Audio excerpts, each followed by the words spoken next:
Hi, everybody. Thank you so much for coming tonight. My name is Amanda Quaid. I'm a faculty member at HB Studio. I'm an actor and a climate activist. And I'm here tonight with Tim Guinee, who is also an actor and a climate activist, and the founder of a group called Climate Actors, which is a group of actors who are active in the climate movement. And we're going to be talking tonight specifically about the role of artists in climate and what space there is for artists, what skills we have naturally that make it imperative that we really join the climate movement. And we'll be taking your questions and talking amongst ourselves after Tim does a brief presentation about the state of climate change today. So please put your questions in the Q&A box at the bottom. We'll be touching on them as we go through the presentation tonight, and it should last about an hour. So in movement. Tim and I prepared some questions for each other to have a dialogue about the artist's role in the movement, but please type in your questions on Facebook or in the Q&A on Zoom, and we'll get to those as we have our discussion. So Tim, thank you so much for that presentation. A lot of that is really good news. We've had a lot of good news in the last couple of months, especially.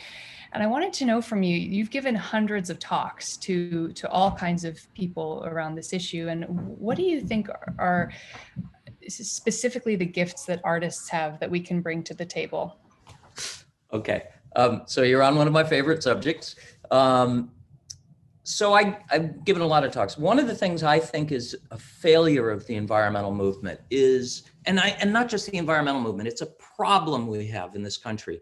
We tend to talk only in little silos of people who think like us. We tend to watch news that is just the news we want to hear, and we tune in on the internet and hear from people who reinforce our values. But I think if we're going to get where we need to get in terms of the climate crisis, we have to bring everybody on board. We have to make people want this. And as I showed before the friends from Facebook came on, the demographics are rapidly shifting, but there still is a group of folks in America who don't know anything about the climate crisis, and a group who are sort of hostile to it. And I think it's important to engage those folks. So along with speaking to the Sierra Club and those kind of places, I also started speaking in maximum security prisons. I went and talked to Houston oil industry executives. I really believe in speaking to folks who don't believe about this crisis and to people who've never heard of it. And what I've realized is the gift that I have by being an actor to bring to that is empathy, is understanding that I'm just like the audience, no matter how different they are. And thinking about, it doesn't do any good to talk to your uncle who's an economist about polar bears. What you have to talk to him about is the economy. And the truth of the matter is, there is no audience that I don't share things with. I don't care who they are. And I think that empathy is an extraordinarily powerful gift to bring into these conversations. And I think it's a thing that the entire artistic community, playwrights, visual artists, dancers, we all have. Scientists come in and they work from facts, and facts are very, how many parts per million are in this and that. But there's something about when you bring yourself into the work, into the work, I'm talking like an actor, when you bring yourself into these conversations, it lifts them and it allows people to connect. So I have to ask you a question, which is, how did you get into this work? What was it about the climate crisis that grabbed you and turned you into an activist? I think I had a child 3 years ago, and I really have so much respect for people who get into this without having children, because for me, that was the big impetus and the thing that made the future very concrete to me. And It just hit a tipping point for me. I think around it kind of started around Hurricane Sandy a while ago. This idea that this wasn't something that was just going to happen somewhere else in the world. It was something that was really going to hit home in New York in a really powerful way. And then it was something about those fires in Brazil. I just had it and I kind of got really, really activated. That was the tipping point for me, was seeing this beautiful Amazon rainforest that's really the lungs of our planet burning. And I just couldn't take it anymore. So I would take my infant to rallies, and I started doing a lot in my personal life, and it's something I still really grapple with, the balance between personal action, like becoming a vegan or not using straws or whatever, taking your money out of big banks, whatever it is, versus the need for collective action. And I'm in my life, I try to have a balance of both. But I'm also wondering how you manage that. Is there a kind of creed that you live by, or is it all about collective action? No, I think it's both. I think we need both. And I think we need, individual action. I think we need county action, local action, state action, national action, international action. And we need all of them, because if one of them falls down, as I would suggest the Trump administration did on this issue, you want all those other legs of the table to be solid and robust, and we don't have time. So I don't think individual action alone is enough, but I also don't think big collective action is enough, because individual action inspires other people to do things, Yeah. But I want to ask you a question, which I want to throw back at you, which is, what do you think artists bring to this? What do you think they can bring to the solution? I was actually just reading a remarkable book about this, and there's a question that came up in the chat that relates to my answer, and I want to ask this question too. So the book is called From What Is to What If, by a British climate activist named Rob Hopkins. And it's about imagination, in the need for imagination, and basically finding our way out of this mess that we put ourselves in. And he writes that scientists have studied creative thinking over the past 40 years, and we've seen a steep decline starting around 1990, aka when the internet came and our lives were filled with answers all the time and not a lot of time for spacing out and fantasizing. And he really writes that there's an imperative to train the imagination and to have people in the movement who can imagine what a better world would look like. He actually does workshops with climate activists and has them sit and actually imagine what it would be like to live in a world without fossil fuels. And a lot of them have never done that, have never imagined what the utopia would be, or what the solution would really be. So I think it's imperative to have artists, to have writers who can create a kind of yearning or a kind of longing for the beautiful world that we could have if all of this turns out okay. And to that end, there's a question in the chat: are climate actors looking for more playwrights to write on the subject of climate change and how it's affecting human beings to reach people that way through drama, that kind of activism? Because there are so many stories of what is happening in the news, but do audience recognize this is real, not made up stories? Yeah, what's the role of writers in this, Tim? Do you have any thoughts about that? There are a lot of climate plays, and I don't know how good they are, and they're it's a tough thing to write about, and the question is right. I mean, there are all of these stories. I'm actually reading, just finished this book by Dr. Michael E. Mann, which is talking about science and how the fossil fuel industries have worked very diligently to discredit science. And this is the book. It starts with, it's product placement. It starts with a story from Scandinavia about there was a hot springs, and the people who went there it had toxic stuff in it. And this scientist brought this up, and the local town went crazy and didn't want to hear it. And that's the story that he starts this book with. That's an enemy of the people. That's an old, beautiful play. And one thing about this question is that there are, like, if you look at the history of the theater, incredible plays venerating nature, from the Bacchae and As You Like It, and Midsummer Night's Dream, and The Night Thoreau Spent in Jail, and Romeo and Juliet has this little line about it being a hot day and the Cappels are abroad, which is true. There's a whole study that violence peaks when there's heat. There are these, Uncle Vanya has this extraordinary thing, Astroff, when he's talking about, I'm going to paraphrase Chekhov, way to go. But when he talks about, when I plant young trees, and if I know 100 years from now that it has improved the climate, this is the phrase. So we have these nuggets of things, and oh my God, we need the plays. Of course we need the plays. The story carries, the Odysseus carries, it brings us to a whole other level. I'm supposed to do a conversation for all of the sustainability heads of the studios.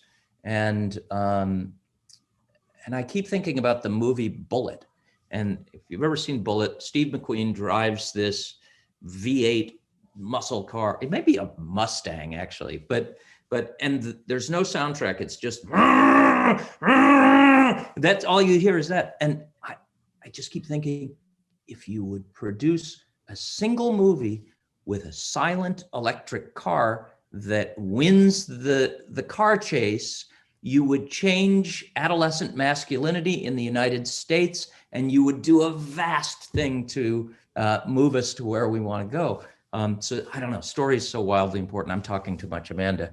No, it is hard. I'm actually a playwright as well, and I'm working currently on an opera libretto about climate change, about a couple's decision whether or not to have children in the wake of it. And yeah, it's hard for storytelling because there's no tidy ending, and it's not something that a lot of people necessarily want to come and think about. But I think to the person who asked the question, yeah, if there's a way of, I think, making this personal, we do need narratives around it. One of the things I was really struck by talking to you earlier, Tim, is how that so many people think this is a problem, but we don't really talk about it very much. And one of the most impactful things an individual can do is talk about it and make it a normal thing to talk about. So I think to that end, we do need stories around it to give ourselves vocabulary for how to talk about it, for how to talk about what we're all going through. And we all have stories. Every single one of us has a story. If you stop and think about it, there is a story that connects you to this crisis. It's because it's happening now. It's really happening. Hey, I want to ask you a question, Amanda. How did you, so I know you went to the climate reality training, and I'm curious how that was for you, and or how you've come to educate yourself to be at a place where you feel good talking about this stuff. Yeah, it's tricky, right? And I think this is another stumbling block for a lot of artists. I really felt like if I couldn't explain, nuclear energy, and I couldn't explain turbines, and I had no place talking to anybody about it. There seems to be a lot of information and science, and so I was quite intimidated by it. But I think, yeah, the climate reality training program is, I think, 10 days or something. Is that about right? 10 days or a week or something of classes and talks and interaction. And it gave me a really solid footing for how to talk about the kind of nuts and bolts of it. Something that I felt very emotionally about, but it gave me vocabulary to talk about it. And other than that, I read a lot of books, as many books as I can about it. And there's also really good documentaries. Yeah, but it's ongoing because it's always changing. So there's a training coming up April 22nd, and it's free. And I will at some point put the information in the chat if that's interesting. Yeah, I just got the email about that as well. And when you, I'm sure people ask you this, what is the single biggest thing an individual can do in your eyes? If it's that. It's like such a, like, how do you begin to answer that? I'll tell you this, to me, the single biggest thing is get active. You know, if you learn about this crisis and you don't get active, you're swallowing poison that you don't have any way to purge. You're going to be depressed. And somehow, at least for me, being active cures that. And it's wonderful. And, you know, we were talking before, and I can't remember, maybe Edith would know. There's a quote in one of Uta Hagen's books about not wanting to be a feverish little self-concerned clod. I'm using some of the language, but not using all of it. I think as artists, we have to be in the world. We've got to be in the world. We don't only want to be, it's so funny, I'm about to use a reference that's going to make me very old. We don't want to be just people wearing chorus line t-shirts. That's the whole world we know. We have to engage in the world, you know. So that I sort of dodged your question because I don't know what I think is the single action, but get active. Mm-hmm. And how do you go ahead, sorry. No, you go. I wanted to talk about burnout, and I think, you know, especially this is another issue for artists and for people who are very sensitive, and you have a lot of imagination. When you have a lot of imagination, what comes with that is, for me, I can easily envision doom and like a lot of really horrible things. So how do you prevent burnout? Do you have any thought, like, have you burnt out in this? You've been doing this for many years. Do you do work every day in this? Do you take time where you never think about it? How do you work with burnout? I work at it every day. And I believe that the work, this is so like, I don't know, I'm my father's son, but I believe that the work is the thing that helps me.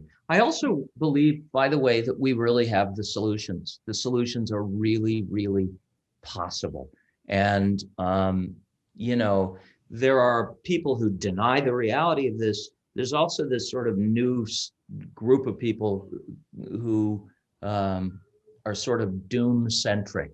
It's too late, it's over. And the thing is that those both spell inaction, you know, if you give into either of those. I also have to say, being in a community of people working on this, there's little to me that's more inspiring than, well, I'll tell you a story. So a couple of years ago, I get cancer, right? And I was supposed to go to a climate reality training the day after the doctor told me I had cancer. And I thought, I don't know if I'm going to live, I'm going to die, how this is going to go. And I wound up going. And I'm really grateful because what my friend cancer taught me, reaffirmed for me, is we have a minute little window of time to be of service to the people we love, to the animals and the plants and the planet, to be of service. And I think that's what life is. I think that's what life is as an actor. You're being of service to that material, as a writer, to that creative impulse, to the material, to finding that story. It's about being of service. And I'll just mention, I don't have cancer anymore because I trusted scientists called doctors, and they got rid of it. So I took us down a winding path. Did I give you an answer? Yeah, you did, about burnout and burnout, working with burnout by being active, and yeah, I think that's right. So what gives you hope? How do you find hope? Oh gosh, in this youth movement, and in, you know, Greta Thunberg and the school strikes, and just seeing how awakened young people are to this issue. I teach at a college as well, and they're so far ahead where I was at that age on this issue, and how brave they are. They really give me a lot of hope. Spending time in nature gives me, I use that word nature as though it's something else. It's not me, and it's not like, I think we have this idea that nature is something outside over there, which is a problem. I think part of the reason we're in this crisis to begin with. So I spend time outdoors a lot, and that gives me a lot of inspiration. Yeah. You're making me think that there is a correlative between gratitude, between the observance of what we love, the miracle of consciousness or creation, however you think of those things, and being of service. That somehow those are go hand in hand together and are equally important. I think that's right. Yeah, I think that's absolutely right. What do you say when somebody says, I can't, I don't want to talk about climate. It's so depressing. I just can't. I can't do it. I can't. Yeah, Are you a bummer at every party you go to? I don't go to as many parties anymore. Maybe that's why. It has nothing to do with your child. No one will invite you. Yeah. You know, that's really hard for me. I'd almost prefer to talk to somebody who's adamantly opposed to hearing my point of view, like the people I think who are burnout on it. But I also totally understand, because I've been there myself, and I'm there sometimes. I think I would talk in terms of what there is to be hopeful about, in terms of what's beautiful. Again, this book I really want to plug, by Rob Hopkins. I don't have it now. I gave it to my mother. I loved it so much, but he really talks about the importance of going to the positive and going to what's beautiful, that's worth saving, and what could be even more beautiful in this new economy and new world that we're able to create. So I try to speak in terms of beauty, and as much as I can, and not guilt trip, and hopefully not proselytize, you know? Yeah, that's and I want to ask you to type the name of that book in the chat if you can. Sure. But there's that funny thing too, where environmentalists kind of eat their young, and they do meat shaming, or they do, you don't drive an electric car, and that's terrible. That's so not useful, because we're all sinners. I'm sorry, I don't know why I'm talking from this religious place, but we all, none of us do this thing perfectly. I'm going to actually tell a religious story, but it makes me happy. So I was in Assisi, and I got very interested in St. Francis, and St. Francis, took this vow of poverty, and he lived with these brothers in the cave, but he was the son of middle-class clothing merchants. And every once in a while he'd be gone, and they'd look around the cave. They don't know where he was. And they'd go into Assisi, and there he was, and he was dressed in beautiful clothes. He loved, apparently, beautiful, beautiful clothes. St. Francis was a clothes horse, and they'd go, come on, we're going back to the cave, and they'd drag him back. But it makes me happy, because I think even the saint isn't a saint, none of us are. So we're all doing the best we can do. We're all working from the place we can work. So that kind of eating of each other is terrible. Yeah, and we don't need 100 people doing this perfectly. As they say, we need everybody doing it imperfectly, and we'll make a lot of progress that way. The Q&A is certainly open. If people have questions, we'd love to hear from you. And yeah, anything you'd like to chime in and add, I'll keep that open as we keep talking, but please do chime in. I want to just make sure I'm not missing anything. Good. And yeah, go ahead. Well, one of the things that's also interesting to me for us to think about is, how is our work environment? Is our work environment doing, is the theater I'm working at, what are they doing to be green? There's a thing called the Broadway Green Alliance, Molly Braverman runs, and they have what's called a green captain for every performance. And that can be an actor, it can be stagehand, it can be an usher. But they make sure that the theater is recycling and using environmentally responsible dishwashing, clothes washing detergent. And there's a thing called Julie's Bicycle that does the same work in England. There's the Environmental Media Project, tries to get film and television on board with it. Every studio now has these sustainability directors, some of which I would venture is big greenwashing, but I think a lot of them really have their hearts in the right place and want to do the right thing. And it's I think a question for all of us, like, we're not special we're not just special because we carry art along. We have to live practically too, and live the solutions practically. For people who don't know, can you define greenwashing, and how can you tell when you're seeing greenwashing versus the real deal? So, oh boy.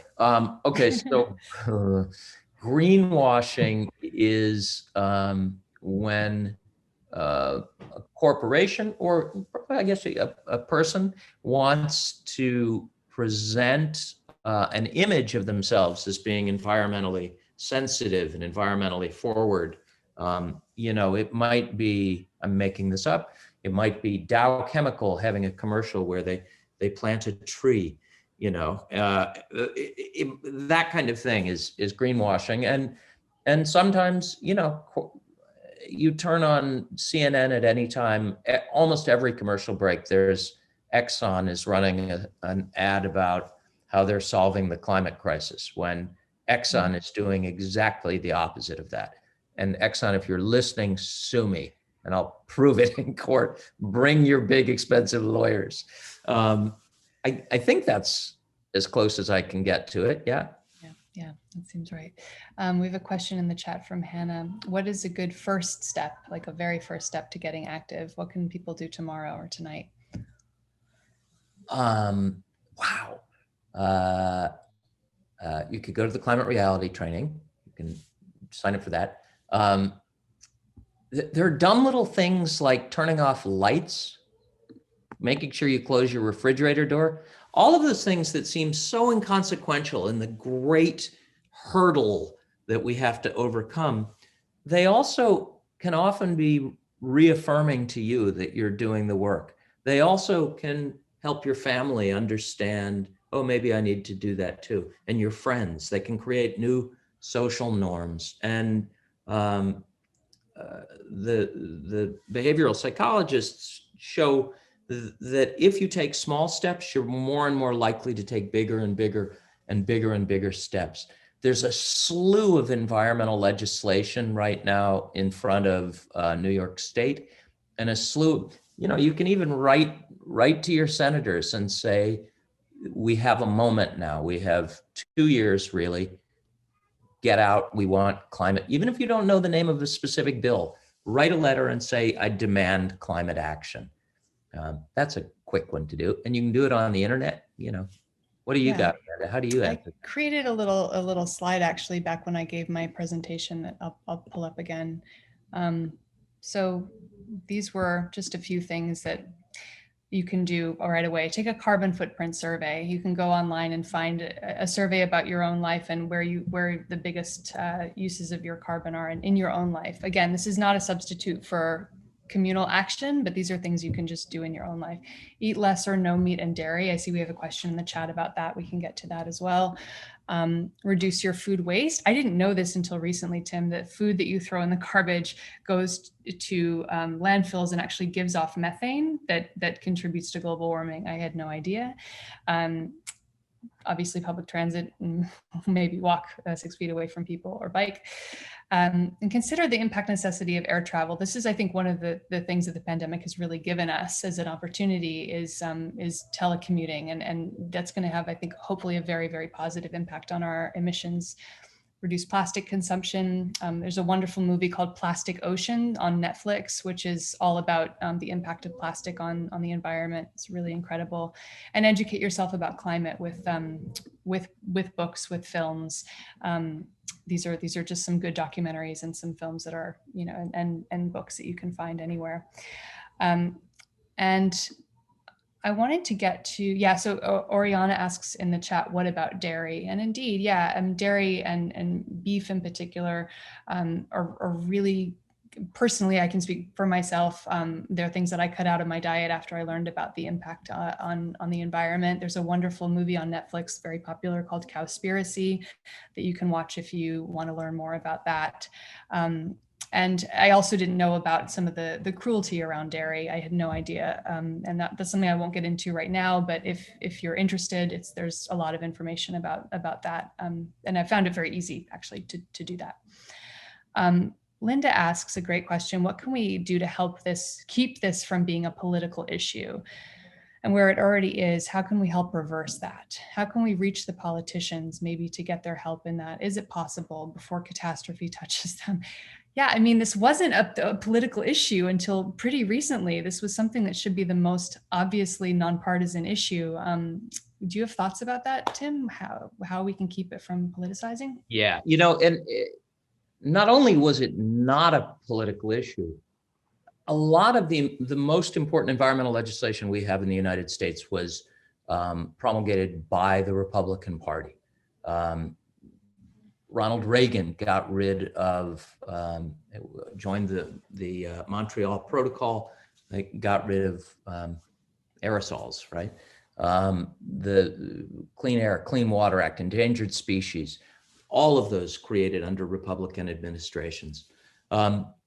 There's a woman named Debbie Dooley. Debbie is she started the Tea Party in Georgia. She is a big Trump person. So I'm not. We have very different political stuff. But she really believes in renewables. She believes in, and she says, when you talk about renewables to some conservatives, don't talk about the climate crisis. Talk about energy freedom. Talk about freedom from foreign entanglements. She talks a lot about the fact that if you put solar panels on people's roofs, you don't have a consolidated energy source that's vulnerable to terrorism. So part of it is this, going back to empathy as an artist, what is it the person you're talking to cares about? When you're talking about the political spectrum, tends to be, this is a grotesque over-exaggeration, or not over-exaggeration, but simplification. The left tends to be terrified of big corporations. The right tends to be terrified of big government. Freedom and individual freedom are important values to the right, and speaking to those matters. Now, the other thing to know is statistically, young Republicans under 30 are massively moving towards acceptance of the climate crisis. This is, for the Republican Party, a very difficult moment because they really have to figure out how to deal with this if they're going to remain viable as a party. And I'll just mention there are also a lot of Republicans who work very hard on this, who believe in this issue, who do the good work. Part of the problem is earlier, there's 7% of the population, 7%, that vehemently think that this is a bunch of bull, that it's not real. They have all kinds of conspiracy theories about who's come up with climate change, but they're a really loud 7%. They're so loud that they frighten the majority of Americans and frighten us from having conversations. When you speak to folks on the right, the other real thing to tell you is talk to them about job creation. This is an economic opportunity. The fastest growing job sector in the United States is solar installer. The second fastest growing job is wind turbine service technician. That's true. And trying to extricate ourselves from the economic hole that we're in because of the COVID crisis, solving the climate crisis may be the way to pull our economy out of that ditch at the same time. There's a great talk I saw during the climate reality training. I'm going to put this organization in the chat. It's Republic EN, which is energy, energy solutions created by and for Republican thinkers, essentially. And just following them and reading some of their website has really helped educate me about how to talk to Republicans about it. And I also wanted to share a story. I had a grandmother who passed away, but she was a quite right-wing evangelical Christian, and we had virtually nothing in common politically. But I remember one night I got into climate with her, and I started talking about God's creation of the earth and protecting this world that we've been kind of entrusted to steward. And that really resonated with her. And for like 20 minutes, she was totally on my side about conservation. It all went away after she started watching Fox News the next morning, but I got in there like a little bit. But so I think thing, you go with empathy. You're going to a place that matters to that person's heart. And when you're with somebody who really doesn't believe this, you don't have to change their minds in one conversation. If you try to, you're going to create tension and angst, and you're going to argue and fight. You have to show them that you care more about them. That's really primary. And then you maybe talk about one thing and another thing and a little more. Then slowly, I'll tell you, I have an electric car called a Bolt. It's a Chevy. It's literally the ugliest car you can find. It's this little boxy white thing. I'm in a fire department. I've been in for 20 years. All the guys drive muscle cars and pickup trucks. And I drove into the parking lot and silently drove in. It's not, by the way, a brain trust, a fire department. And all the guys started making fun of the car. And I took the chief and I said, come on. And got him in the car. We live in the country. I'm in upstate New York. We got on a back road where we knew there was nobody. I put the pedal to the metal and there's no transmission. So it just rocks you back in the seat. By the end of the night, everybody wanted to go for a ride in the electric car and nobody makes fun of it. So some of it, I think, also is, how can I give people the personal experience of some of the change that we're talking about and make them desire it? Desire. That's a deeper word than want. Yeah, that's and great. That's a much deeper word than need, you know? Yeah. We have a couple other questions in the chat. Will taking action make our lives better or safer, or will it only make a difference to future generations?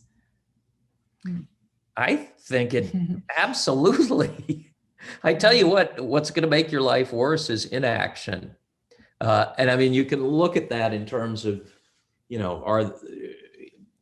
is Antarctica melting? Are all of the species dying?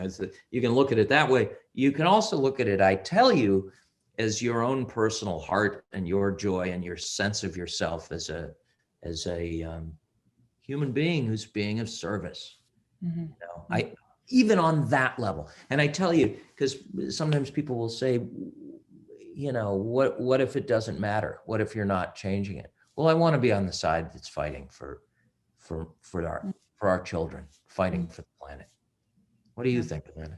Yeah, I agree. I think, it's made me more aware and more intentional in the way that I live my life. And it's expanded my consciousness so that I feel more of a sense of interconnection with everybody on the planet. That's been a really good thing for me in my life and in the way that I sort of treat other people. So yeah, I think it unequivocally makes my life better to be in this movement.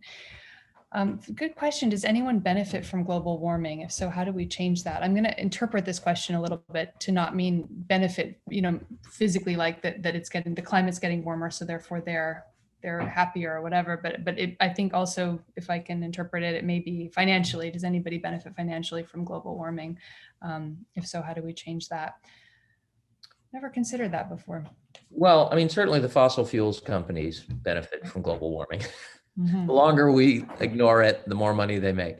It's funny, you can Google now, like, best cities to live in as climate change happens. And you'll see there's certain, like Buffalo. Buffalo's claiming it's a great city to be in. I don't know why. I think they're out of their mind. And I think it's just some city trying to advertise. There are some places where they'll say, in Canada, the growing season will be longer as it gets warmer up there. But, I think the vast,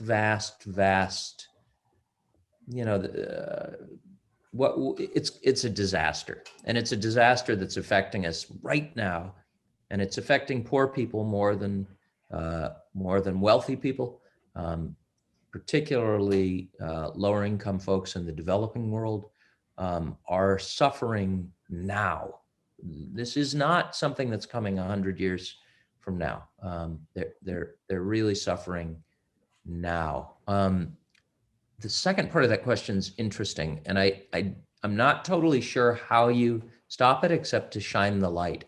It's what seems to be happening with people saying to Chase Bank, why are you funding pipelines? That shining the light thing has helped the divestment movement, which has divested over $9 trillion globally from fossil fuels at this point. Great. We have just, I think, time for one or two more questions. Is empathy enough as a working actor, creative, to help change things, or does it all come down to money? Sometimes it's hard to have hope for this when so much money is tied up in oil, gas, et cetera. Yeah, I don't think empathy is enough, in the sense of taking action. I mean, I think you can sit at home and feel empathy. You can have a conversation with someone and demonstrate empathy toward them. But empathy, I think Tim, and maybe you agree with me on this, is a kind of artist, especially actor superpower that we have that not everybody does have. And it's a power that we can bring to this movement to change people's minds by getting into their point of view, to talk to them in a way that makes sense to them. And it's kind of the skill set that we bring to this movement that not everybody has. So what I would say is, you take the empathy and then you go out and have conversations with people that are in your lives. You particularly write to your reps and pressure your reps by speaking their language. You write to other politicians that maybe that you don't even agree with, and try to speak their language and have empathy with them so that you can change their minds. So I don't think it's enough to feel empathy. I think you have to use the empathy to take action. Yeah, you've got to be in action with it. I want to answer this too. I don't have any idea how many people are on this call right now, but a couple of years ago, Exxon made $653 billion with a B, billion dollars. And I don't know if we're 7 people or 50 people, or I have no idea who all's listening in. What are we going to do against that, right? So go back, think a little about history in America. The history of the abolition movement. When you look at the history of the abolition movement, I have a sense that the extraordinary amount of money around fossil fuels helps some people justify their continued participation in that business, helps them refuse to see what's all around them. In the 1850s, the largest aggregation of capital in the United States was not in the military, was not in the banks, wasn't in industry, wasn't in railroads, wasn't in the government. It was in the capital invested in human beings who were slaves. That was the engine, the great engine of the American economy. Now, I would say similarly, you have to be careful because I'm not talking about torture and misery and all that stuff. I'm talking about one thing, which is justification. That there was so much money, it helped people justify continuing in that terrible, terrible, terrible business. Now, when you look at the history of the abolition movement, it starts on the plantations, it starts in England. The other place it starts is in teeny tiny little ethical circles in the Northeast, little salons where empathetic people were talking, were taking the action of talking. Going back to that earlier question, maybe the single most important thing you can do about the climate crisis is to talk about it, and talk about it from your heart, which when it is engaged in action, wow, it's going back to all the questions. It's going back to the earlier question about what if you can't do anything? It's the only way to live is to engage your heart in action, period. That's it. And that's how it changes. The tiny conversation with your grandmother in bed as she's dying, the little tiny moments, that's how it changes.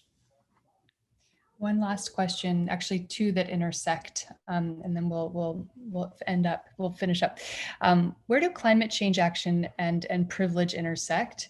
And also, can you talk about how climate change interacts with migration? I think those two questions are interrelated.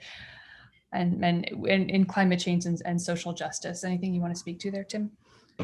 I want to speak to a lot, but I feel like I'm talking too much. Do you want to? Well, yeah. I mean, the white guy, you don't want the white guy to explain all that?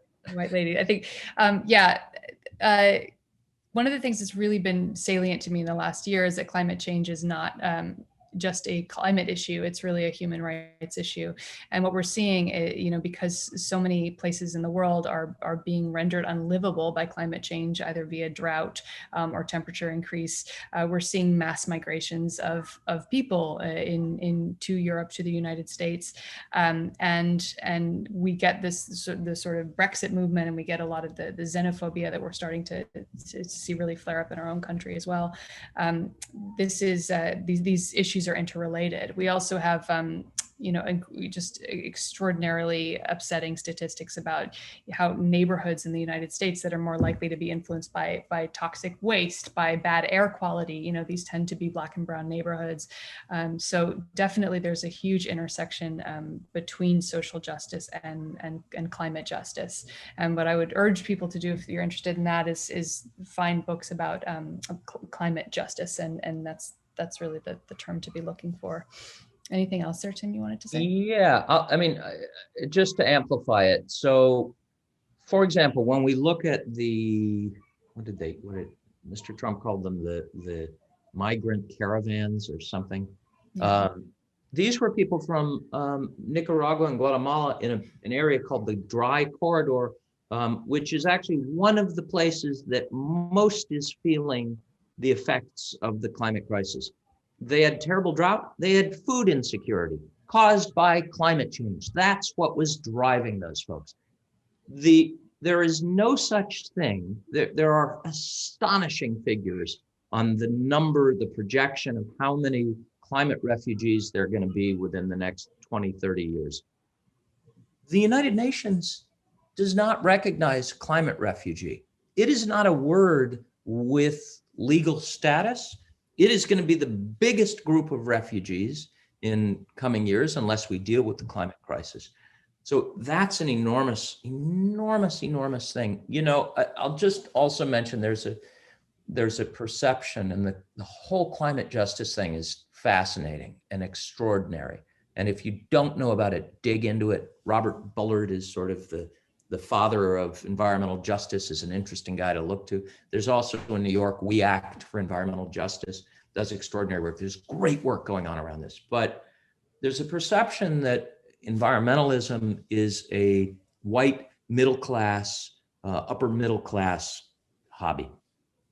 The truth is, statistically, more African-American folks and more Latino folks are engaged in the environmental movement than white people.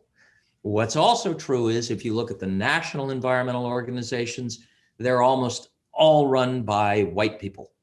But what's also true is, when you look at the money spent, white people spend money on big national organizations. African-American folks and Latino folks tend to spend money on smaller community-based organizations that are doing the work of fighting environmental harm in the community where they live. Also much harder to track because there are a lot more of these tiny, small organizations. It's a gigantic issue. It's an issue that requires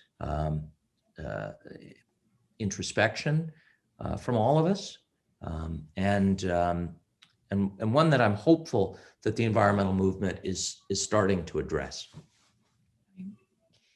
Well, thank you, Tim. And thank you to everybody who showed up to listen tonight and ask questions. I think what we can leave you with is check out a couple of the links we put in the chat. Go to Climate Actors, go to Climate Reality, check out the training if that's interesting to you. It's a free training and it's really, really in depth and gives you a lot of confidence and resources.